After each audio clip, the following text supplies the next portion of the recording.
Mickaël Prazan, bonjour. Bonjour Eva. Vous êtes journaliste, écrivain, documentariste et vous travaillez sur les frères musulmans depuis des années maintenant. On se souvient de votre documentaire sur la confrérie en 2013 et en 2014. Vous avez publié Frères musulmans, enquête sur la dernière idéologie totalitaire parue chez Grasset. Si vous écriviez aujourd'hui votre livre sur les frères musulmans, les massacres du 7 octobre en Israël, quelle place y occuperait-il ? Je sais pas quoi répondre. En tout cas, ce serait une place centrale. Ce qui s'est produit est un événement historique très important, sans précédent depuis la Seconde Guerre mondiale. Et c'est l'aboutissement d'une idéologie, c'est l'aboutissement de 20 ans, ou près de 20 ans, de cette cocotte minute prête à exploser, qui était la bande de Gaza sous l'autorité du Hamas, qui a abreuvé pendant tout ce temps-là sa population de haine et d'une éducation à la haine des Juifs, qui sont évidemment animalisés, qui sont déshumanisés, et dont la violence et la fureur de ce qui s'est passé le 7 octobre dernier s'expliquent par à la fois la nature même de ce qu'est la confrérie des frères musulmans et le Hamas en particulier, et par les discours extraordinairement vindicatifs qui s'expriment quotidiennement au sein de ce groupe armé terroriste qui a eu l'hubris de se présenter comme un État. Le Hamas, Mickaël Prazan, quelle place occupe-t-il au sein de la nébuleuse de ces frères musulmans ? C'est l'enfant chéri des frères musulmans. Il faut bien comprendre que les frères musulmans sont nés au Caire, en Égypte, en 1928, à l'initiative de Hassan al-Banna, que désormais, je crois, vos auditeurs connaissent bien. Cette formation politique, idéologique et religieuse a subi l'influence double d'un islam extraordinairement rigoriste, extraordinairement littéraliste, et en même temps une influence très claire du nazisme, qui le parti nazi a financé le premier groupe terroriste, c'est-à-dire qu'on appelait l'appareil secret de cette organisation dès le début, et l'influence idéologique du nazisme est considérable sur cette première génération, et notamment son antisémitisme des frères musulmans. Dès la première antenne, vous savez, les frères musulmans sont aujourd'hui présents dans plus de 80 pays à travers le monde, en France bien entendu, mais la première antenne étrangère de la confrérie, c'est ce qu'ils appellent la confrérie orientale, c'est-à-dire syrienne, qui va essaimer et produire immédiatement une organisation ou une sous-organisation en Palestine mandataire, avec un chef, ou plutôt un emblème, ce qui est devenu l'emblème du Hamas, ce personnage qui était un Kurde de Syrie qui s'appelle Ezzedine El-Qassam. Vous aurez remarqué que Ezzedine El-Qassam, on le retrouve partout, à la fois dans les roquettes qui sont tirées sur Israël et aussi dans la branche armée du Hamas. Ezzedine El-Qassam s'est converti, ou plutôt a adhéré aux frères musulmans dès 1930.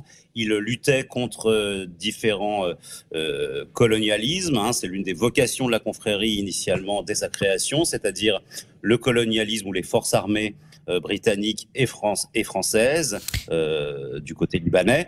Et éventuellement, il se rendait dans les kibboutz du foyer juif pour égorger tous ses habitants. Donc il y a des pratiques qui sont à l'œuvre depuis l'origine même de l'implantation des frères musulmans dans les territoires palestiniens. Et qui permettent effectivement de lire les horreurs et les massacres du 7 octobre. Vu de l'extérieur, Mickaël Prazan, le monde musulman, ça semble un tout plus ou moins homogène. Qu'est-ce qui différencie des régimes qui, pour autant qu'ils sont signataires des accords d'Abraham avec Israël, sont loin d'être des démocraties, et même où la religion parfois joue un rôle central, de ce que prônent les frères musulmans, et d'ailleurs aujourd'hui où les frères musulmans sont au pouvoir dans le monde?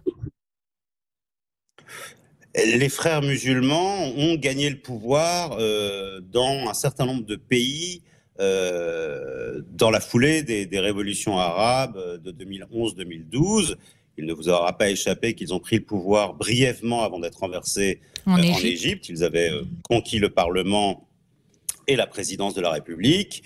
Bon, ça n'a pas fait long feu, mais il y a eu quand même des dégâts fait durant cette courte période du pouvoir des frères musulmans, mais de manière un peu plus discrète. Ils ont partiellement pris le pouvoir aussi au Maroc et dans un certain nombre d'autres pays, évidemment la Tunisie. Ennahda est la branche tunisienne des frères musulmans. Bon, ils n'ont pas réussi à se maintenir au pouvoir. Parfois, ils ont même été chassés du pays où ils avaient pris le pouvoir, et c'est notamment le cas en Égypte. Auquel cas, il y a des bases arrières pour eux, principalement le Qatar, comme vous le savez, mais aussi parfois en Europe.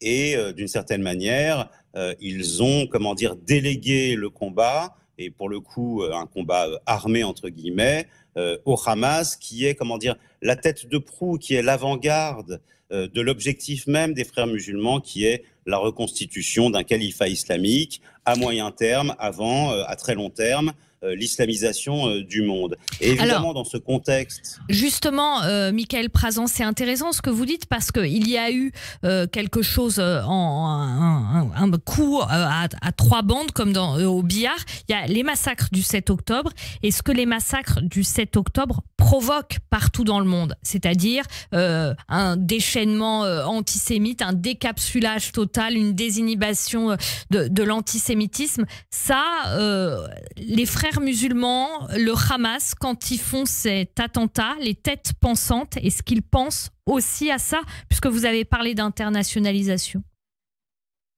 Bien sûr, ils pensent à ça. Ils pensent, vous savez, dès 1932-33, l'écrivain Jules Romain écrivait qu'il y avait une fascination et une attraction pour le pogrom. À l'époque, il parlait évidemment des pogroms en Ukraine notamment.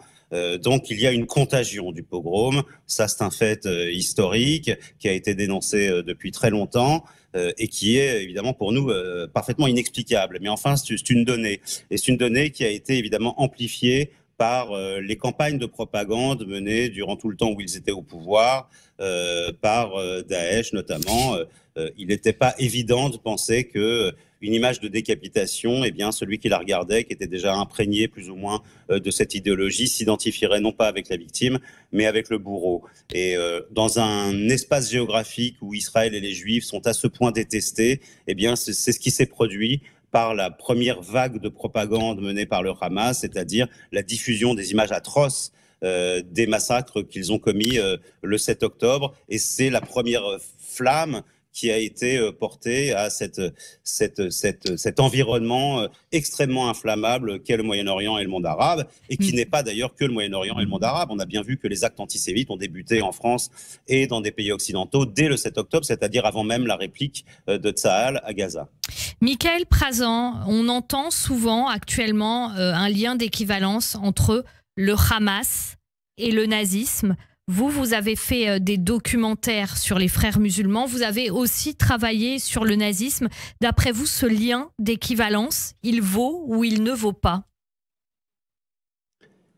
Lien d'équivalence est peut-être un peu excessif. Maintenant qu'il y ait une relation à la fois dans les pratiques, dans les objectifs et dans l'influence, oui, sans aucun doute, d'autant plus qu'il y a un certain nombre de grandes figures tutélaires de la confrérie qui sont extraordinairement liées au nazisme. Je l'ai déjà dit précédemment avec la figure d'Hassan al-Banna, mais il y a aussi évidemment le grand moufti de Jérusalem, qui est une figure centrale dans l'histoire et la geste des frères musulmans, qui, comme vous le savez, en 1941, va rejoindre Hitler à Berlin pour former les divisions SS bosniaques musulmanes.